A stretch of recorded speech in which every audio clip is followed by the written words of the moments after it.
तो लिखो, ये लिख लो, उसके बाद लिखो फर्स्ट पॉइंट लिखो। यूएस जापान भी लिख देना इसमें।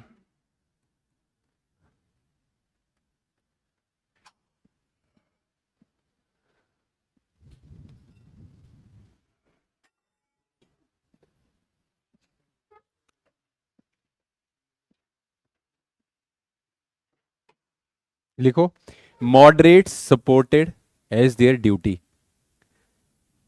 मॉडरेट्स सपोर्टेड एज देयर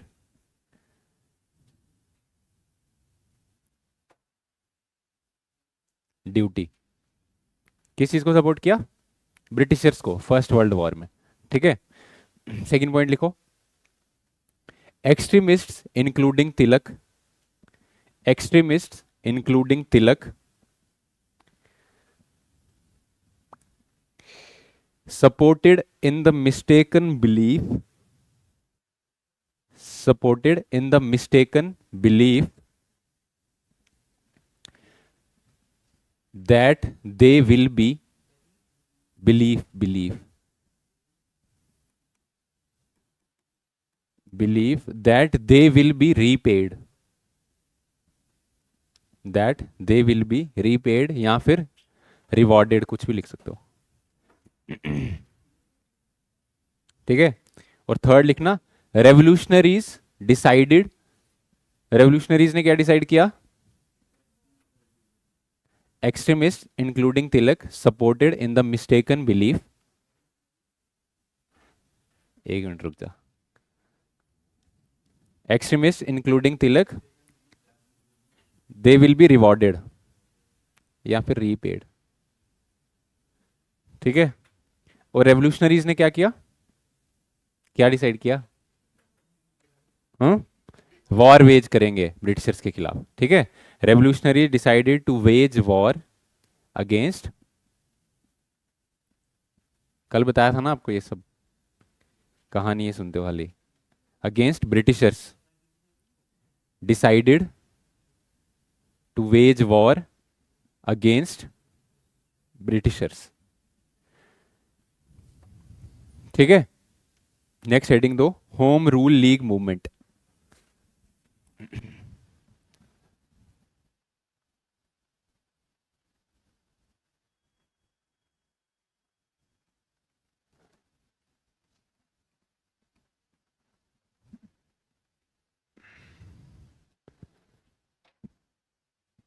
अब होम रूल लीग मूवमेंट का आइडिया जो है ये किसने दिया? हम्म, एनी बेसेंट ने। ठीक है।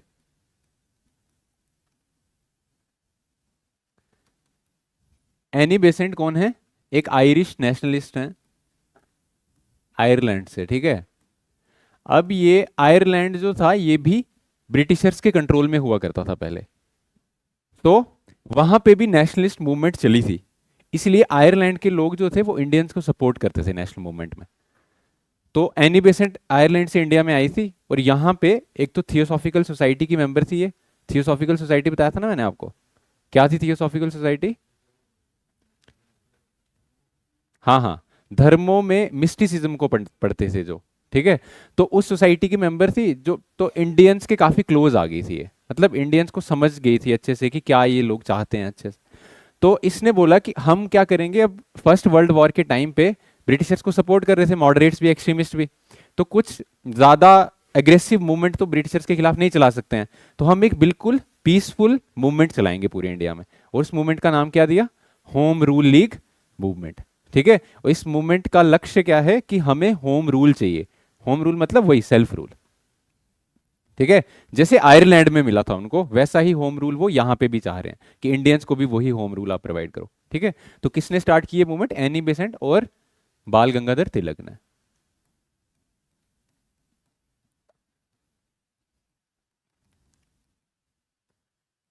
ठीक है। दोनों की होम रूल लीग मूवमेंट्स में थोड़ा सा डिफरेंस था। डिफरेंस क्या था कि एनी बेसेंट की जो मूवमेंट थी वो पैन इंडिया मूवमेंट थी, मतलब पूरे इंडिया में स्प्रेड हुई थी ये movement, home rule league movement. और जो बाल गंगाधर तिलक की होम रूल लीग मूवमेंट थी वो सिर्फ कहां पे थी? महाराष्ट्र तक ही सीमित थी।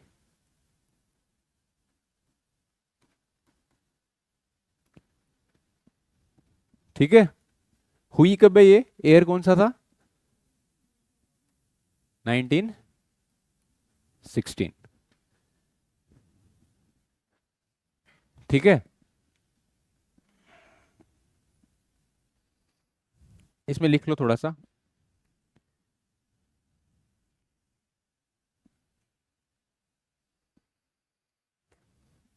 एनी बिसेंट, एनी बिसेंट के बारे में लिख लो। Annie Besant who was a Irish theosophist,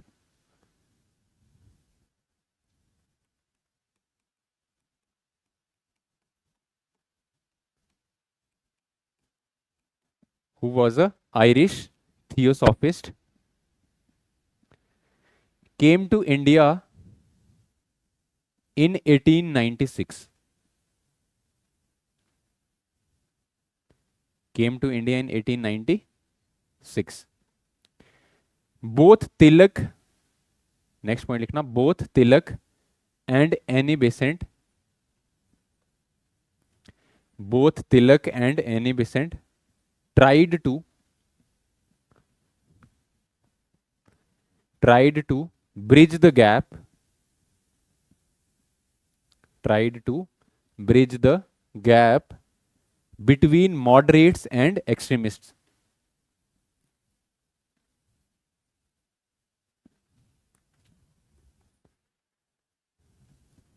Both Tilak and Annie Besant tried to bridge the gap between moderates and extremists. ठीक है, by early 1915, next point, by early 1915, Annie Besant started a campaign. Annie Besant started a campaign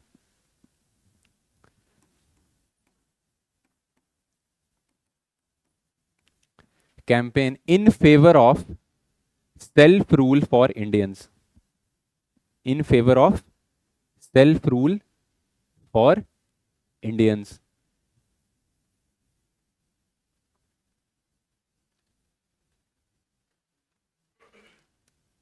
next point लिखो, in 1916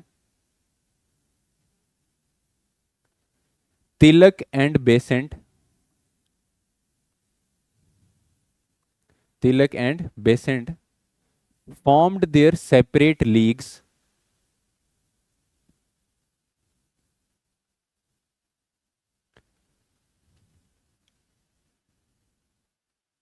leagues लिखा तो है यहां पे, separate leagues in favour of home rule.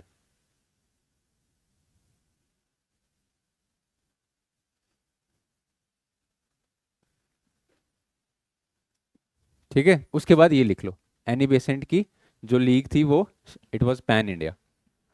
ठीक है, और बाल गंगाधर तिलक की इसकी थी more than 200 branches, more than 200 branches, और इसकी थी 6 ब्रांचेस।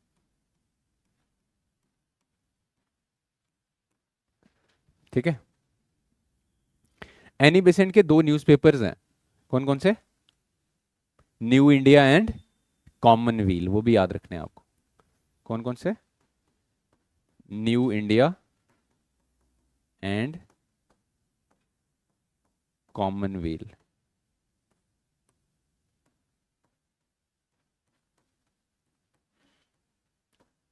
न्यूज़पेपर्स। ठीक है,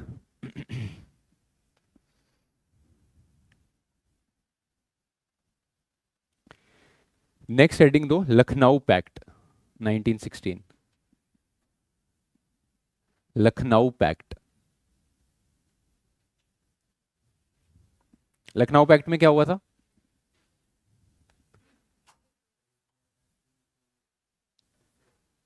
इकट्ठे हो गए थे, और हाँ मुस्लिम लीग की पोजीशन को उन्होंने मान लिया। ठीक है, किसने, कांग्रेस ने। ठीक है, लखनऊ पैक्ट दिसंबर 1916। इसका प्रेसिडेंट कौन था लखनऊ सेशन का, इंपॉर्टेंट सेशन है ये, कौन प्रेसिडेंट था इंडियन नेशनल कांग्रेस का, नहीं नहीं दादा भाई नारोजी, अब अंबिका चरण मजूमदार। ठीक है, हाँ हाँ 1916।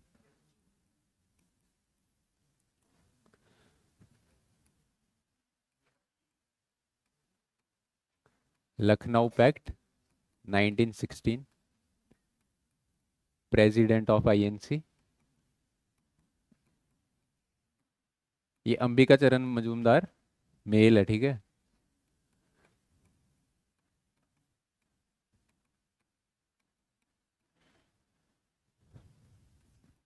क्या हुआ? Readmission of extremists into Congress, एक चीज तो ये हुई। दूसरा, कांग्रेस रिकॉग्नाइज्ड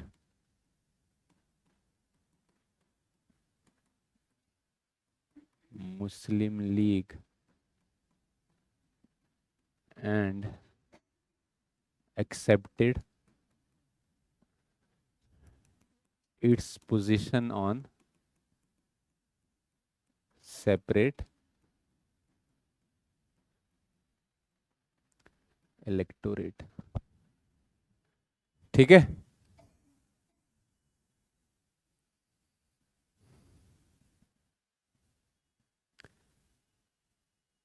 समझ गए? ये दो चीजें हुई हैं लखनऊ पैक्ट में।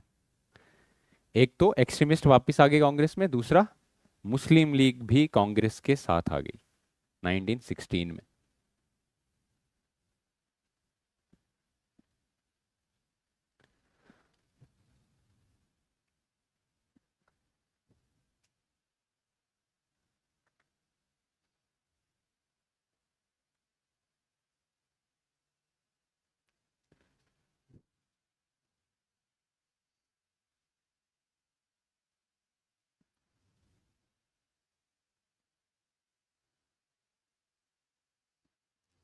लिख लिया?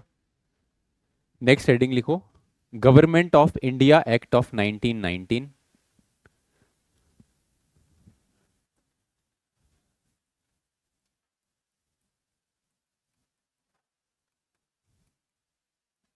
और दूसरा नाम क्या है इसका?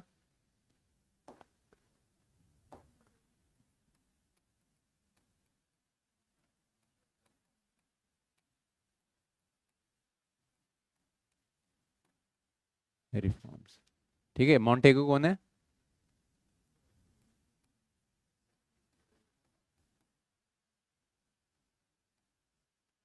ठीक है, 1917 में मॉन्टेगो की एक स्टेटमेंट आई थी कि भाई हम आपके लिए रिफॉर्म्स लेके आएंगे, ठीक है। और उसी के लिए फिर 1919 में रिफॉर्म्स लेके आए, ठीक है। क्या क्या रिफॉर्म्स आए थे 1919 में? हम्म,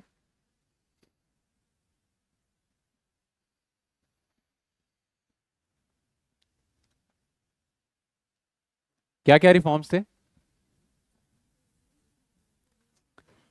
हैं?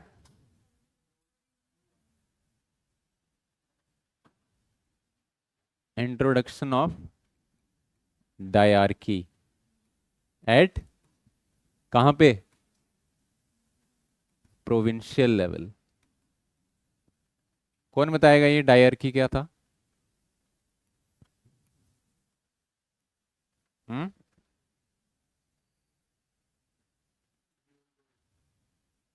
ड्यूअल गवर्नमेंट मतलब?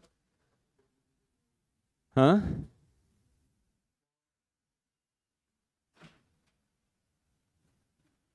आपने मास्क क्यों पहने हैं? वायरस आ गया है?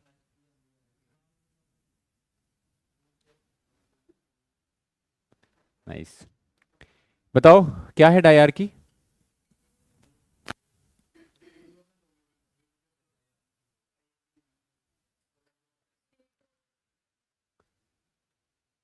जिनने पहले पढ़ा, आपने, आपको तो पढ़ाया है सब ये मैंने पहले पॉलिटी में भी।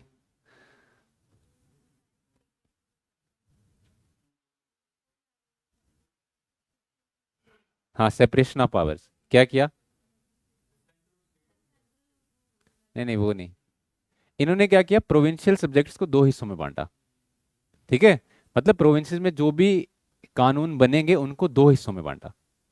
एक को बोला ट्रांसफर्ड लिस्ट, और दूसरी को क्या बोला?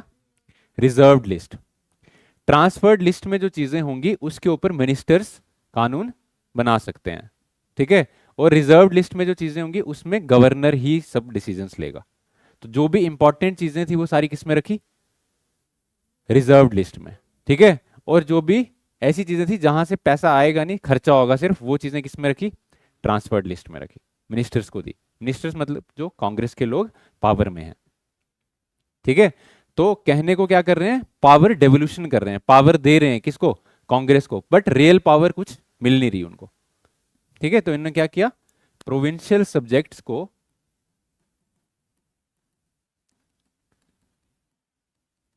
दो हिस्सों में बांटा, एक तो रिजर्व्ड, दूसरा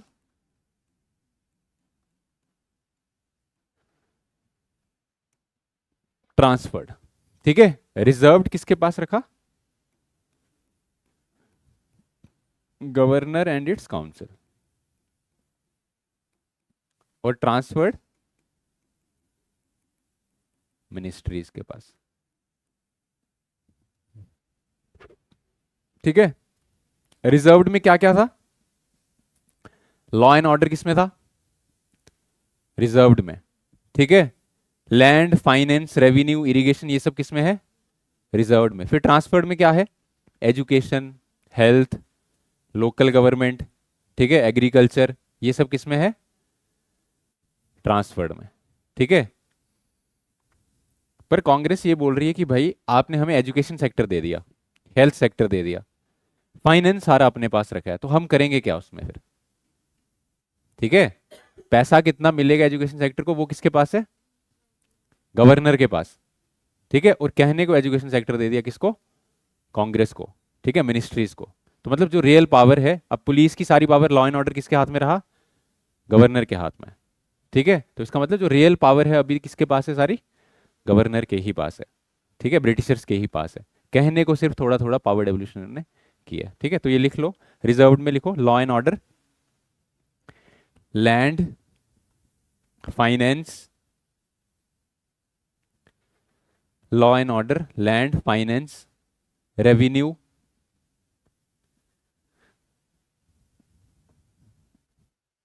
revenue and irrigation,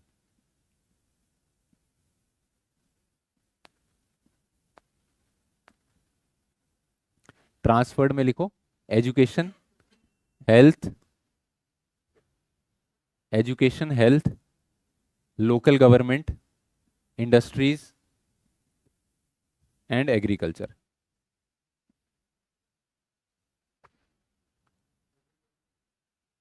industries and agriculture,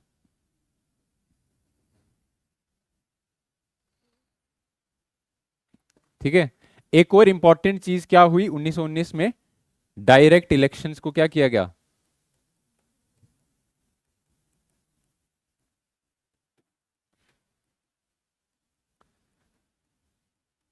for the first time, ठीक है। पहली बार क्या किया गया, डायरेक्ट इलेक्शंस को इंट्रोड्यूस किया गया कि लोग जो है वो, अच्छा अब यहां पे जो ये एडल्ट फ्रेंचाइज है, ऐसा नहीं है, यूनिवर्सल एडल्ट फ्रेंचाइज नहीं है यहाँ पे, ऐसा नहीं है कि 18 साल या 21 साल से ऊपर सब वोट डाल रहे हैं।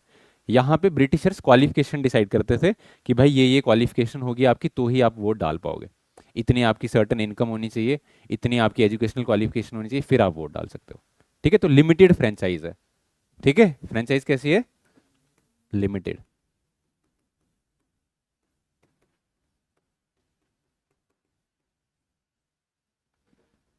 ठीक है। और क्या किया यहाँ पे, बजट के ऊपर डिस्कशन और सेपरेट आइटम्स तो 1909 में भी कर सकते थे, यहां पे प्रोविंसेस में बजट रिजेक्ट करने की भी पावर दी मिनिस्ट्रीज को। क्या किया कि आप बजट को रिजेक्ट भी कर सकते हो अगर आपको सही नहीं लग रहा,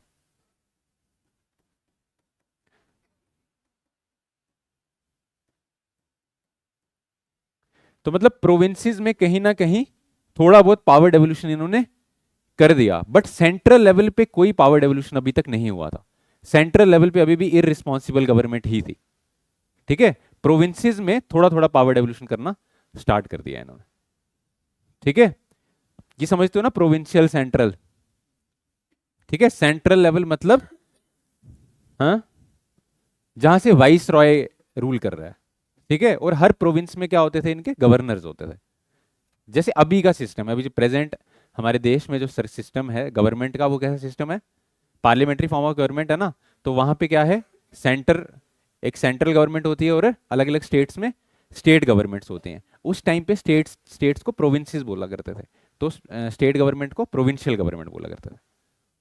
ठीक है, और अभी भी जैसे अभी पावर डेवोल्यूशन होता है 7th शेड्यूल के अंडर, होता है ना, कि भाई सेंटर के पास ये पावर है, स्टेट के पास ये पावर है, ये चीज़ों में लॉज बना सकते हैं।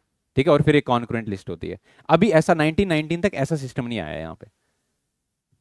ठीक है, कि भाई सेंटर के पास, अभी सेंटर के पास ही सारी पावर है, सेंटर में बिल्कुल इरिस्पॉन्सिबल, सेंटर में स्टेट्स का कोई लेना देना नहीं है अभी। ठीक है, 1935 में आप देखोगे कि क्या हो जाएगा, स्टेट्स को बिल्कुल ऑटोनॉमी दे देंगे ये। ठीक है, अभी धीरे धीरे क्या कर रहे हैं, स्टेट्स को पावर देने का काम कर रहे हैं, धीरे धीरे उनकी डिमांड्स सुन रहे हैं। ठीक है, अभी भी ऐसा नहीं है कि स्टेट्स में बिल्कुल रिस्पॉन्सिबिलिटी आ गई है कि अब मिनिस्ट्री के पास पूरी पावर है, पर थोड़ी थोड़ी पावर है। बजट रिजेक्ट कर सकते हैं, ठीक है, हेल्थ एजुकेशन में कुछ तो कर पाएंगे अभी। ठीक है, समझे। उसके बाद बस यही, इसमें इतना ही लिखो आप। हाँ, एक और चीज लिख लो, बाई कैमरलिज्म इंट्रोड्यूस हो गया था, बाई कैमरलिज्म वॉज इंट्रोड्यूस्ड।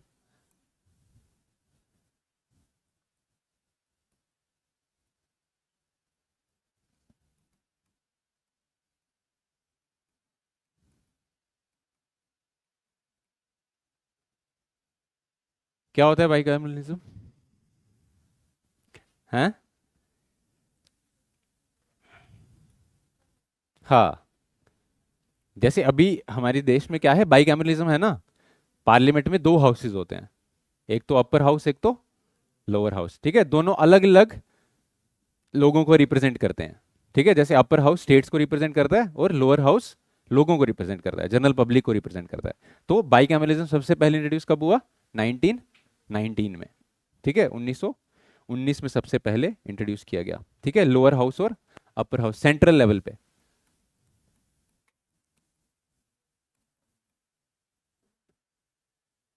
ठीक है, एक तो lower house, one is upper house.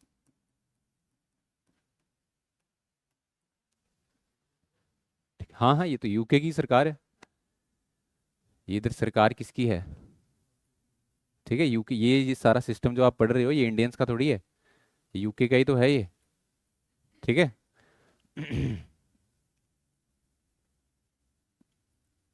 ठीक है, अपर हाउस आपका क्या होता था, काउंसिल ऑफ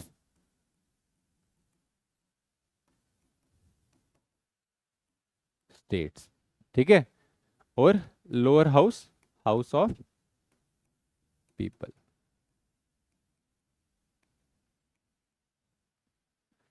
ठीक है, अब इनमें कितने मेंबर्स थे, कैसे कैसे इलेक्ट होते थे, उनको आप छोड़ दो। ठीक है, इतना नहीं आपको पढ़ना है। लेकिन अभी जो प्रेजेंट सिस्टम है आपका, अभी वाला पार्लियामेंट्री सिस्टम, उसमें भी ऐसे ही है। ठीक है, पार्लियामेंट में आपकी क्या है, एक तो राज्यसभा और दूसरी लोकसभा। ठीक है, तो राज्यसभा क्या अपर हाउस बोलते हैं इसको। ठीक है, और लोकसभा को लोअर हाउस बोलते हो। ठीक है, और राज्यसभा में, राज्यसभा को एक और नाम से बुलाते हो, काउंसिल ऑफ स्टेट्स। ठीक है, और इसको बोलते हो हाउस ऑफ पीपल। ठीक है, एक और नाम से बुलाते हैं इसको, हाउस ऑफ एल्डर्स। क्यों इसको हाउस ऑफ एल्डर्स क्यों बोलते हो, इसलिए, हाँ, इसकी मिनिमम एज कितनी है, 30, और इसकी 25, इसीलिए इसको हाउस ऑफ एल्डर्स बोला जाता है। ठीक है, लोअर हाउस में जो लोग आते हैं कहाँ से जाते हैं, वो डायरेक्ट इलेक्शन से। ठीक है, जो 5 साल के बाद आपके लोकसभा के इलेक्शंस होते हैं, जो लोग चुन के जाते हैं वो कहाँ बैठते हैं, लोकसभा में। ठीक है, और ये अपर हाउस, इसमें लोग कहाँ से आते हैं, कहाँ से आते हैं पर, स्टेट से, जो स्टेट की लेजिस्लेटिव असेंबलीज होती हैं, वहां से लोग चुन के भेजते हैं वो। ठीक है, तो हमने फिक्स किया होता है कि इस स्टेट की इतनी पॉपुलेशन है, यहाँ से इतने राज्यसभा के मेंबर्स आएंगे। ठीक है, इस स्टेट की जितनी पॉपुलेशन ज्यादा, उतने ज्यादा मेंबर्स लोकसभा में भी और राज्यसभा में भी। ठीक है, इसकी जैसे स्ट्रेंथ कितनी है, 500, 50 और इसकी 250। ठीक है, तो ये क्या दर्शाता है? हाँ, कोऑपरेटिव फेडरलिज्म दर्शाता है ये। ठीक है, फेडरलिज्म सुना है ना आपने? क्या होता है फेडरलिज्म? हाँ हाँ, जहां पे स्टेट्स को पावर दी जाती है। ठीक है, दो तरह के स्ट्रक्चर होते हैं गवर्नमेंट के, एक तो फेडरल स्ट्रक्चर, एक तो यूनिटरी स्ट्रक्चर। यूनिटरी स्ट्रक्चर वो स्ट्रक्चर होते हैं जहां पे सारी पावर किसके पास होती है? सेंटर के पास होती है, स्टेट्स के पास पावर नहीं होती। फिर दूसरे होते हैं बिल्कुल फेडरल स्ट्रक्चर्स, जहां पे स्टेट्स के पास फुल ऑटोनॉमी है। ठीक है, सब कुछ स्टेट्स अपने मन से करेंगे, सेंटर से कुछ नहीं पूछेंगे। जैसे कहां पे है? यूएस में, है ना? इंडिया में क्या है? मिक्स दोनों का।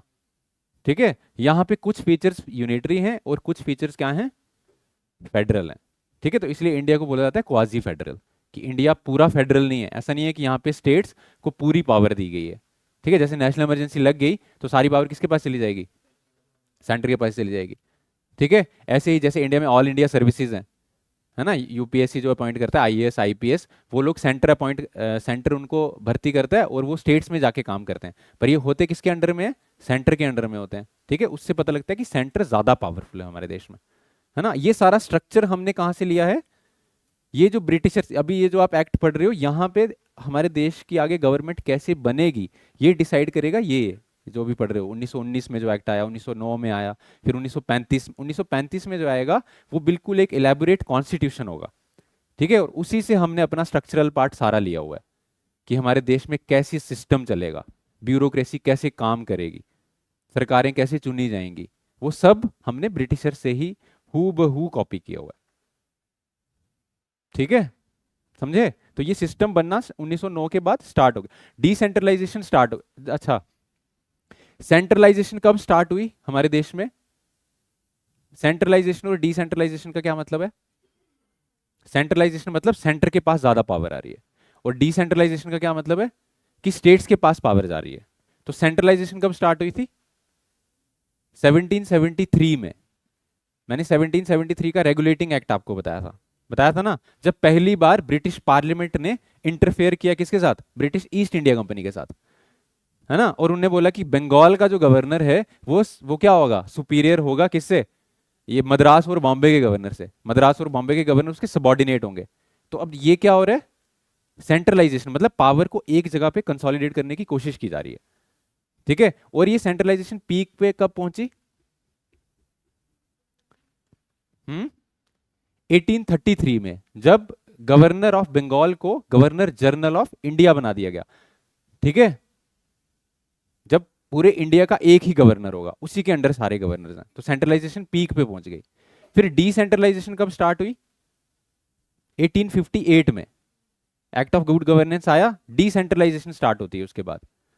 ठीक है, अब डिसेंट्रलाइजेशन पीक पे कब पहुंची? 1935 में, जब स्टेट्स को पूरी ऑटोनॉमी दे दी। ठीक है, जब 1935 पढ़ोगे, 1935 का एक्ट पढ़ोगे, तो उसमें पढ़ोगे कि स्टेट्स को क्या बोला? उसमें बोला कि हम एक ऑल इंडिया फेडरेशन बनाएंगे। ठीक है, और स्टेट्स को पूरी अथॉरिटी दे दी। जैसे यहाँ पे अभी स्टेट्स को पूरी अथॉरिटी नहीं ना दी डायरकी में, पुलिस फाइनेंस सब किसने रखा? किसके पास रखा? गवर्नर के पास रखा। पर 1935 में सारी पावर्स किसको दे देंगे? ये स्टेट्स को दे देंगे। ठीक है, मिनिस्ट्रीज को दे देंगे। ठीक है, तो वहां पे डिसेंट्रलाइजेशन पीक पे पहुंच जाएगी। समझ गए? ये क्वेश्चन आता है पेपर में कि इंडिया में सेंट्रलाइजेशन स्टार्ट कब हुई, पीक पे कब पहुंची, ये सब। ठीक है, ठीक है, तो ये था 1919 का गवर्नमेंट ऑफ इंडिया एक्ट। पर इससे पहले बहुत कुछ हो गया अब। ठीक है, जो चीजें हमने मिस की अभी, क्या क्या चीजें छोड़ दी हमने? गांधी जी आ चुके हैं इंडिया में 1915 में। ठीक है, और गांधी जी के 3 जो आंदोलन हैं आते ही वो हमें पढ़ने हैं। और उसके बाद रॉलेट एक्ट आया है, जलियांवाला बाग हुआ है। ठीक है, तो ये सब चीजें अभी हमने करनी है। तो सबसे पहले आप लिखो, अभी टाइम है बहुत, हेडिंग दो गांधी।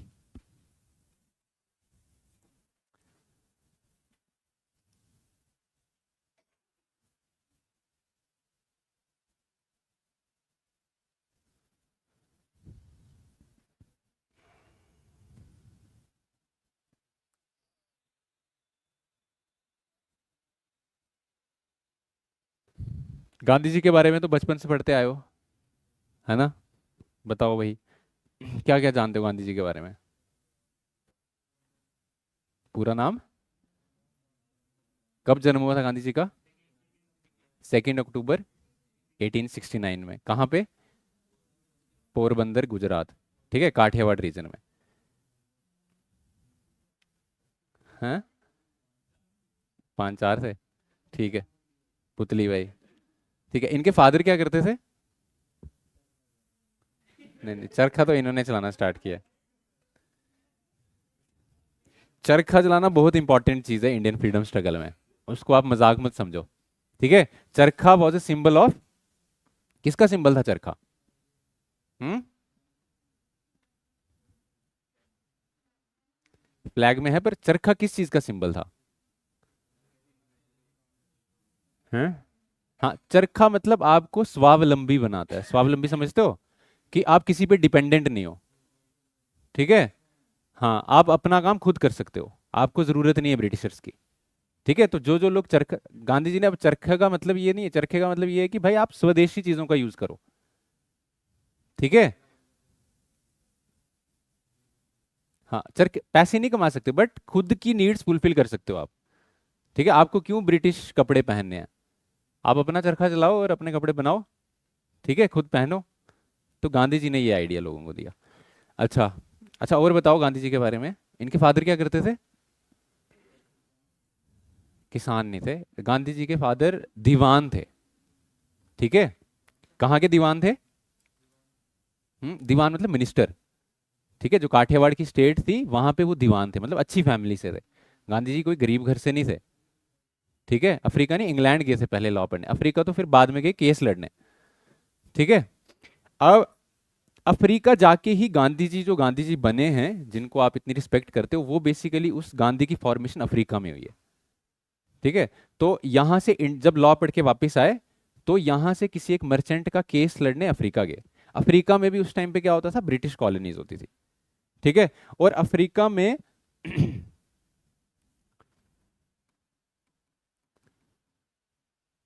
ये जो ब्रिटिशर्स थे, ये क्या करते थे? हैं? ये इंडिया से ना लेबरर्स लेके जाते थे वहां। क्या लेके जाते थे? ठीक है, और इन लेबरर्स को क्या बोला जाता है? Indentured, indentured labours.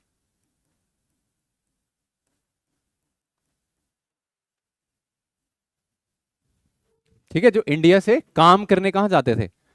अफ्रीका जाते थे। ठीक है, वहां पे प्लांटेशन क्रॉप्स में काम करते थे ये लोग। अब होता क्या था कि जब ये इंडेंचर्ड लेबरर्स वहां पे काम करते थे तब तक तो ठीक था, बट जब इनका टर्म खत्म हो जाता था, टेन्योर खत्म हो जाता था काम करने का, उसके बाद ये इंडिया वापस नहीं आते थे। ये वहां पे, क्योंकि जो 20-25 साल बंदा एक जगह पे रहा, फिर वहीं पे सेटल हो जाते थे ये। तो इनको बोला जाता था एक्स इंडेंचर्ड लेबरर्स। अब ये जो एक्स इंडेंचर्ड लेबरर्स थे, इनके साथ बहुत अत्याचार वहां पे किया जाता था। इनको कोई राइट्स नहीं दिए जाते थे वहां पे। हाँ, हाँ, हाँ, अभी भी आपको इंडियन डायस्पोरा काफी देखने को मिलेगा साउथ अफ्रीका में। हाँ, हाँ, हाँ, तो वो उसी टाइम से है। ठीक है, अब इनके साथ क्या था, इनके साथ यहाँ इनको फंडामेंटल राइट्स, जो बेसिक ह्यूमन राइट्स हैं, वो इनको नहीं दिए जाते थे। इनके ऊपर बड़ी रिस्ट्रिक्शंस थी।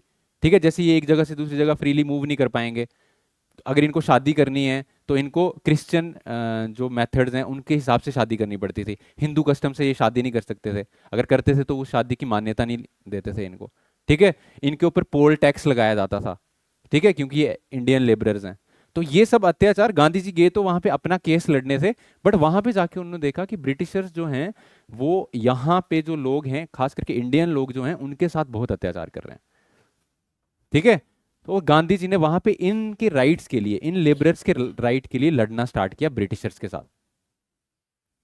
ठीक है, वहां से उनकी फ्रीडम स्ट्रगल, मतलब फ्रीडम स्ट्रगल तो नहीं, पर ब्रिटिशर्स के खिलाफ जो लड़ाई थी वो अफ्रीका से स्टार्ट हुई। ठीक है ना, और वहां पे जो जो भी इनको प्रॉब्लम्स थी, इनके लिए लड़े। अब गांधी जी का स्टेचर अच्छा था, मतलब गांधी जी ऐसा नहीं था कि भाई लड़ रहे हैं फालतू में, पढ़ा लिखा इंसान है। ठीक है ना, और अपनी जेन्युइन डिमांड्स बोलते थे कि आप क्यों नहीं हमारी बात मान रहे। तो ब्रिटिशर्स को जो भी इन लोगों के साथ प्रॉब्लम्स थी, इनका हल गांधी जी ने वहां पे किया। ठीक है, जिसकी वजह से, और वहां पे जो गांधी जी की आइडियोलॉजी है अहिंसा की, सत्याग्रह की, ये वहां पे डेवलप हुई। ठीक है, वहां पे गांधी जी ने नटाल इंडियन कांग्रेस बनाई थी। ठीक है। तो एक पूरी कांग्रेस बनाई, वहां पे उनका एक न्यूज़पेपर आता था, कौन सा न्यूज़पेपर आता था, यंग इंडिया। ठीक है, यंग इंडिया एक न्यूज़पेपर वहां पे आता था उनका। इंडिया के बारे में भी उनको पता था कि यहाँ वहाँ पे ब्रिटिशर्स का रूल है, ये सब उनको पता था। अब धीरे धीरे गांधी जी की वहाँ पे आइडियोलॉजी डेवलप हो रही थी। ठीक है, वहाँ पे एक जगह थी टॉलस्टॉय फार्म फार्म जहाँ पे टॉलस्टॉय रहते थे। उनसे गांधी जी बड़े प्रभावित हुए उनकी आइडियोलॉजी से, और उनसे प्रभावित होके ही उन्होंने ये सत्य अहिंसा ये सब आइडियोलॉजीज अपनाई। ठीक है, और सत्य अहिंसा की आइडियोलॉजी क्या थी गांधी जी की, कि आपको जो है, अगर आप एक ट्रू सत्याग्रही हो तो इसका मतलब ये नहीं है कि आप कमजोर हो, इसका मतलब ये है कि आप बहुत ज्यादा स्ट्रांग हो। ठीक है, गांधी जी का ये मानना था कि अगर आप हिंसा करते हो, इसका ये मतलब है कि आप वीक हो बेसिकली। कोई भी इंसान जो हिंसा करता है वो अंदर से कमजोर है, इसीलिए वो हिंसा का सहारा ले रहा है। ठीक है, और गांधी जी का ये मानना था कि अगर आप अहिंसा का सहारा लोगे तो आपको बहुत स्ट्रांग होना पड़ेगा, क्योंकि कोई अगर इंसान आके आपको एक थप्पड़ मार रहा है और आगे से आप कुछ नहीं कर रहे, इसका मतलब आप में बहुत सहन शक्ति है। ठीक है, ये काम इजी नहीं है, ऐसे बोलने को तो इजी लगता है पर है नहीं इजी है। कोई इंसान आपको कुछ बोल ही दे आके, आप कितना आपका दिमाग खराब हो जाता है, हम सबका ही हो जाता है। ठीक है ना, लेकिन वो चीज को सहन कर लेना, उसको एब्जॉर्ब कर लेना, वो बहुत मुश्किल काम है। और गांधी जी ने वही सिखाया लोगों को। ठीक है, कि आपको हमेशा ट्रूथफुल रहना है किसी भी कंडीशन में, और हमेशा हर कंडीशन में आपको अहिंसा का पालन करना है। ठीक है, कभी कभी ये आइडियोलॉजी बैकफायर भी कर गई। ठीक है, जैसे चौरी चौरा कांड जब हुआ तो गांधी जी ने नॉन कॉपरेशन मूवमेंट वापस ले ली। ठीक है, तो लोगों ने उसको क्रिटिसाइज किया कि भाई इतनी अच्छी मूवमेंट चल रही है और आप एकदम से वापस ले रहे हो। हमेशा ही ऐसा नहीं हो सकता कि हमेशा ही आप अहिंसा का पालन करो। ठीक है, अब गांधी जी ने बोल दिया कि अहिंसा ही रहेगी हमेशा, पर अगर आप बड़ा ही कोई आपके साथ अत्याचार कर रहा है तो कब कब तक आप अहिंसा का पालन करोगे। ठीक है, तो ये डिबेटेबल चीजें हैं कि आप कब तक कर सकते हो, क्या चीजें कर सकते हो। अब गांधी जी इंडिया में आ गए वापस 1915 में वापस आ गए। ठीक है, 23 साल ये कहाँ पे रहे, साउथ अफ्रीका में। उसके बाद इंडिया में वापस आए, और इंडिया में वापस आके इन्होंने देखा यहाँ पे कि यहाँ पे क्या सब चल रहा है। अब आते ही इन्होंने यहाँ पे फ्रीडम स्ट्रगल में पार्टिसिपेट नहीं किया, एक दो साल पहले घूमे और देखा कि क्या कंडीशन क्या है। और उसके बाद सबसे पहली स्ट्रगल में जो पार्टिसिपेट किया उसका क्या नाम था, चंपारण सत्याग्रह। ठीक है, चंपारण सत्याग्रह मतलब लोकल लेवल पे जो छोटे छोटे जगहों पे कहीं पे प्रोटेस्ट हो रहे थे, उनमें इन्होंने पार्टिसिपेट करके देखा कि क्या मेरे प्रोटेस्ट या जो मेरा तरीका है प्रोटेस्ट करने का वो चलेगा भी कि नहीं चलेगा। ठीक है, तो तीन पहले अपने प्रोटेस्ट किए उन्होंने, एक तो चंपारण में, ठीक है, खेड़ा में और अहमदाबाद। और ये तीनों प्रोटेस्ट में गांधी जी की जीत हुई। ठीक है, इससे क्या हो गया, गांधी जी को ये विश्वास हो गया कि मैं अपनी आइडियोलॉजी से यहां पे जीत सकता हूं, और लोगों में गांधी जी के प्रति विश्वास बढ़ने लगा। और ऐसा कहा जाता है कि लोगों में ये अफवाहें फैलने लगी कि भाई कोई इंसान आया है गांधी, जिससे ब्रिटिशर्स बहुत डरते हैं, और वो जो भी बोलता है ब्रिटिशर्स उसकी बात मान लेते हैं। ठीक है, तो लोगों ने बड़ा सुपर नेचुरल समझा गांधी जी को कि भाई ये कोई भगवान का अवतार है कुछ, इसके पास सुपर नेचुरल पावर्स हैं। ठीक है, तो उसकी वजह से क्या हो गया, गांधी जी का स्टेचर बढ़ गया। ठीक है, लोग गांधी जी पे बिल्कुल अंधविश्वास करने लगे। और उससे क्या हुआ कि जो सेक्शंस पहले फ्रीडम स्ट्रगल में पार्टिसिपेट नहीं भी कर रही थी, उन्होंने भी अब पार्टिसिपेट करना स्टार्ट कर दिया। जैसे वुमेन, वुमेन की पार्टिसिपेशन अभी तक हमें फ्रीडम स्ट्रगल में देखने को नहीं मिली थी, बहुत कम देखने को मिली थी।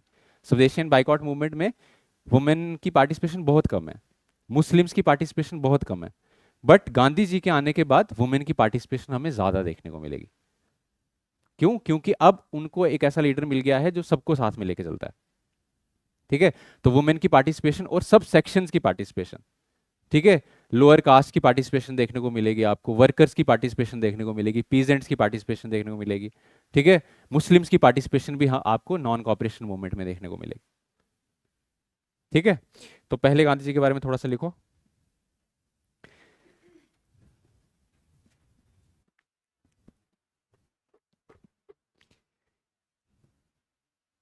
Gandhi ji was born on 2 October 1869।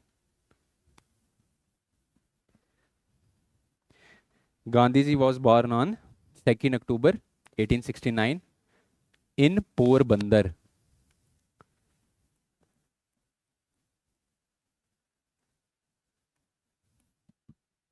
Gandhi ji की एक बुक है, कौन सी बुक है,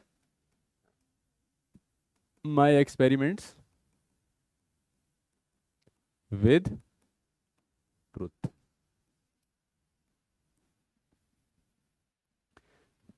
ये बुक पढ़नी चाहिए आपको।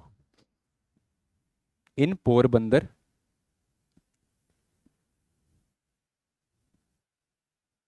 ब्रैकेट में लिखना Kathiawar Gujarat,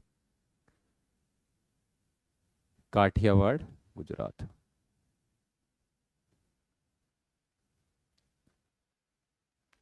His father was a Diwan of the state.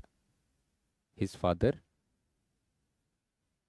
was a Diwan of the state.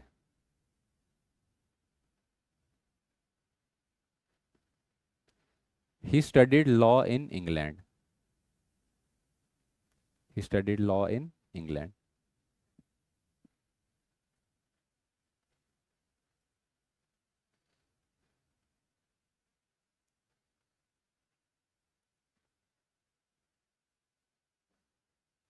Next point लिखना। He he fought he fought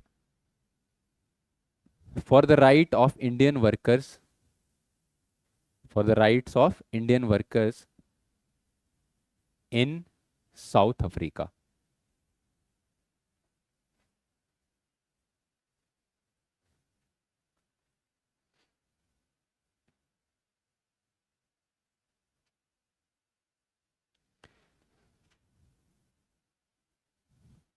Next point लिखो। In South Africa he formed Natal Indian Congress.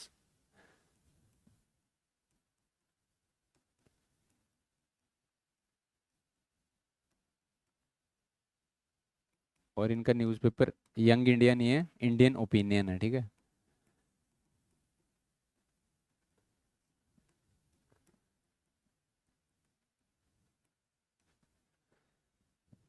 कौन सा newspaper था? Indian opinion. Young India किसका था?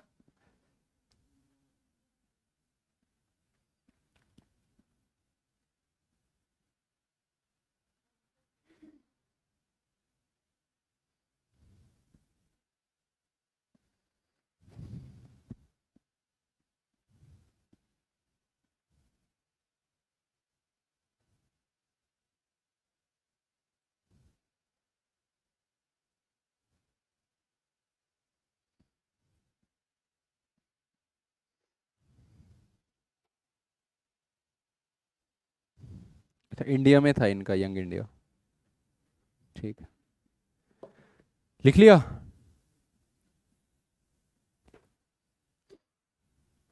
Next heading लिखो, Gandhi ji's technique. हाँ हाँ हाँ, ये साउथ अफ्रीका में था। वहां पे भी मूवमेंट्स हुई हैं साउथ अफ्रीका में, पर वो आपको इतना नहीं जाननी है। Gandhi ji's technique of satyagraha, techniques of Satyagraha.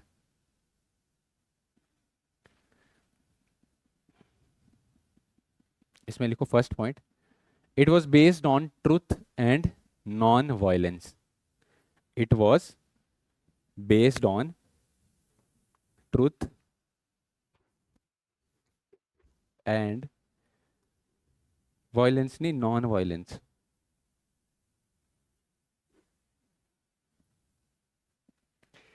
Non violence, ठीक है। हिज फिलॉसफी वॉज इंस्पायर्ड, हिज philosophy was inspired from Tolstoy. Tolstoy. Inspired by Tolstoy. Tolstoy. ठीक है। नेक्स्ट पॉइंट लिखना, ए true Satyagrahi, A true Satyagrahi never submits to wrong, never submits to wrong, comma, remains truthful, remains truthful, comma, non-violent, non-violent and fearless, and fearless। Gandhi ji ये बोलते थे कि अगर आप एक सच्चे सत्याग्रही हो तो आपके दिल में जिसने आपके साथ गलत किया है उसके प्रति गलत भावना भी नहीं आनी चाहिए। ठीक है, फिर आप एक सत्याग्रही हो, नहीं तो आप ढोंग कर रहे हो। ठीक है, नेक्स्ट हेडिंग लिखो। हेडिंग नहीं, नेक्स्ट पॉइंट लिखो। He return to India, he returned to India in January 1915, in January 1915। Next point लिखो। During 1917-18, during 1917-18 he participated in three struggles. 1917-18, 1917-18।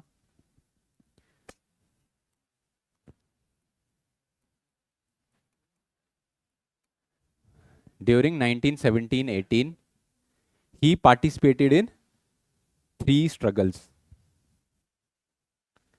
First लिखो चंपारण सत्याग्रह।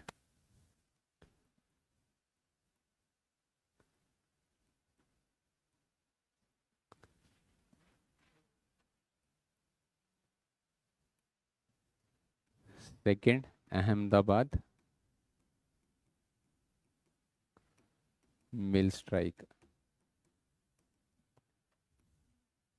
थर्ड खेड़ा सत्याग्रह।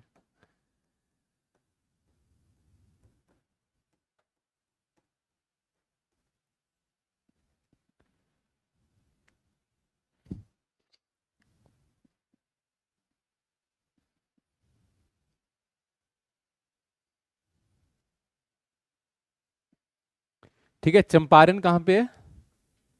बिहार में। ठीक है, बिहार में बेसिकली क्या था? तिनकठिया सिस्टम था। क्या था? तिनकठिया सिस्टम। तिनकठिया सिस्टम मतलब यहां पे जो पीजेंट्स हैं उनको बोला जाता था कि आपको अपनी जमीन के 3/20 पार्ट पे क्या उगाना है? इंडिगो उगाना ही उगाना है। ठीक है, इंडिगो क्या होता है? नील, जिसकी डाई बनती है। ठीक है, तो वो उगाया, उनको उगाने को बोलते थे क्योंकि वो ब्रिटिशर्स को चाहिए होता था। ठीक है, अपनी इंडस्ट्रीज के लिए। तो वो जबरदस्ती उनसे उगवाया जाता था वो। ठीक है, और जिसकी वजह से उनकी जो फूड क्रॉप्स हैं वो कम हो जाती थी। ठीक है, अब ये सिस्टम के चलते उनको नुकसान होता था, फार्मर्स को। ठीक है, तो उसमें उन्होंने बोला गांधी जी को कि भाई ऐसे ऐसे अगर हमारा ये फसल खराब हो जाती है या फिर हमें इस पे उगाना ही पड़ता है ये इतना, ठीक है, तो आप ब्रिटिशर से बोलो कि हमें कंपनसेशन कुछ दें इसकी। ठीक है, तो गांधी जी ने इसमें पार्टिसिपेट किया इस मूवमेंट में। ठीक है, और उनको बोला कि आप जो है ब्रिटिशर्स की बात मानना बंद कर दो। ठीक है, इस मूवमेंट को फर्स्ट सिविल डिसोबीडियंस मूवमेंट भी बोला जाता है। क्या बोला जाता है?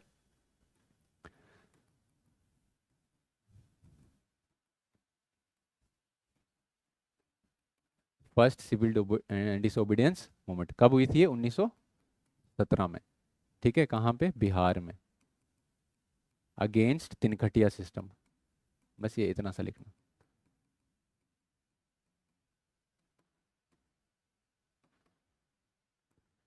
ठीक है, और ये गांधी जी इसमें जीत गए।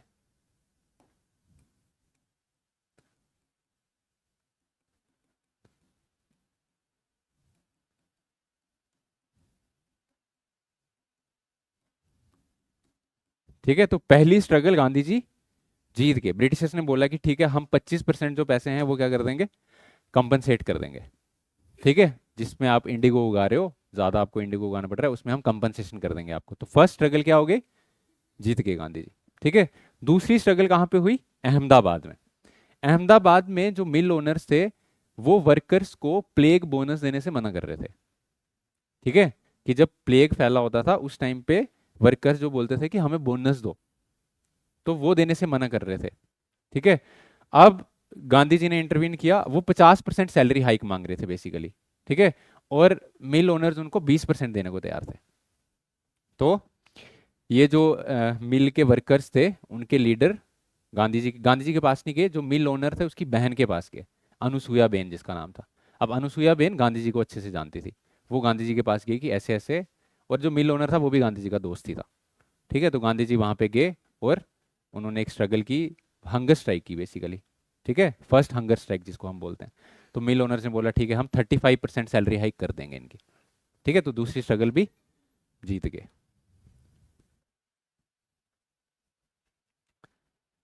कहानी तो छोड़ो, क्या लिखनी है आप ये लिखो बस। मिल owners agreed for 35% salary hike for workers after the intervention of Gandhi. ठीक है, इसको लिखना first hunger strike. Gandhi ji इनके साथ हंगर स्ट्राइक पे बैठ गए थे यहाँ पे। ठीक है, ये मूवमेंट भी 1917 में। अगर अच्छा, इनका सीक्वेंस भी कभी कभी पूछा जाता है। सबसे पहले चंपारण हुई है, मैंने सीक्वेंस में ही लिखे हैं, फिर अहमदाबाद हुई है और फिर लास्ट में खेड़ा हुई है। ठीक है, थर्ड क्या है? खेड़ा सत्याग्रह 1918 में हुआ खेड़ा सत्याग्रह। खेड़ा सत्याग्रह, खेड़ा कहाँ पे है जगह? गुजरात में। ठीक है, खेड़ा में क्या हुआ था? ड्रॉट आ गया, सूखा पड़ गया, जिसकी वजह से क्रॉप फेल कर गई। ठीक है, अब क्रॉप फेल कर गई, ब्रिटिशर्स तब भी बोल रहे हैं कि हमें तब भी टैक्स चाहिए। ठीक है, जो उनको टैक्स दिया जाता था, लोग बोल रहे हैं हमारे क्रॉप हुई नहीं है इस बार, हम कैसे आपको टैक्स दें? तो ब्रिटिशर्स ने उनकी प्रॉपर्टी सीज कर ली। ठीक है, कि आप टैक्स नहीं दोगे, हम आपकी प्रॉपर्टी सीज कर लेंगे। तो लोग गांधी जी के पास गए कि भाई इन्होंने ऐसे ऐसे हमारे साथ किया है। तो गांधी जी ने बोला कि आप जो है इनकी बात मत मानो।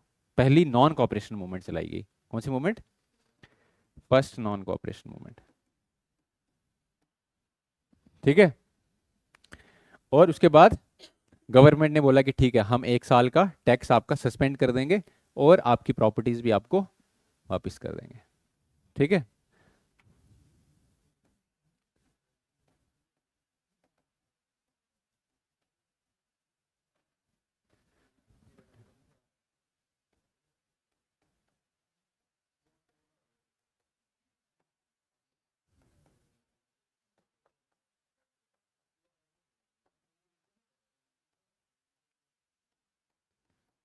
ठीक है।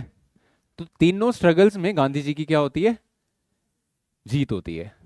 ठीक है, इससे गांधी जी का मनोबल बढ़ जाता है।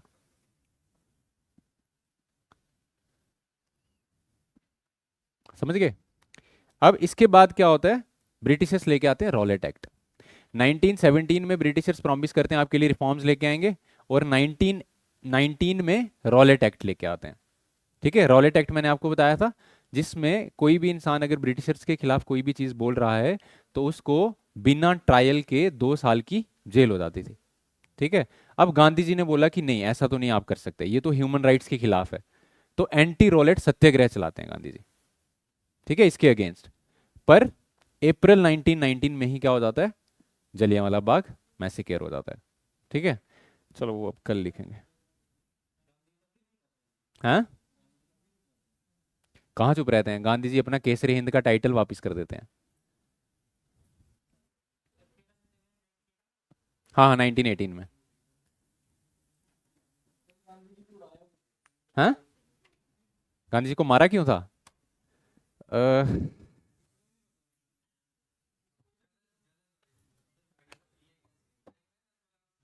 अभी वीडियो बंद करने तो फिर बताता हूँ।